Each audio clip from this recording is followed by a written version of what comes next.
సంవత్సరం కాలం నుంచి మీకు మాకు రాకపోకలు లేవే, ఎందుకు నా గురించి ఎడుతూ ఉన్నారు మీరు?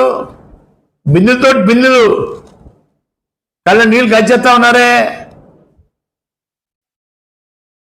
నా కొడుకు రాజకీయాలు రావటం వాళ్ళకి కంటికి చూడలేకపోతున్నారు, ఆ కంటితోటి.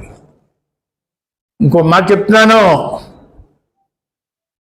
నా కొడుకే కాదు, నా మనవరాలను కూడా రాజకీయాలు దింపుతాను. మనవరాలు ముఖ్యమంత్రి స్థాయికి తీసుకెళ్తాను. మనవరాల తర్వాత మనవరం కూడా రాజకీయాలు దింపుతాను. ఎవరు ఎన్ని ఏడిసినా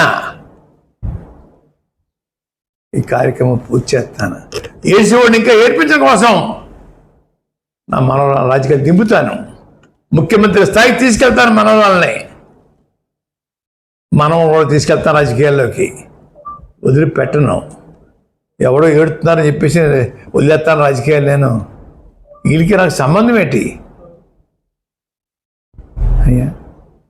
గుర్తుపెట్టుకోండి, జాగ్రత్త. పిచ్చిగా వాక్కండి, పిచ్చిగా తప్పుడు సమాచారం ప్రజలకు ఇవ్వకండి. ఈ అమ్మాయి మాంగారికి క్యాన్సర్ వచ్చింది. 3 నెలలు నేను రాజమండ్రి హాస్పిటల్ రోజు వెళ్ళి వైద్యం చేయించాను.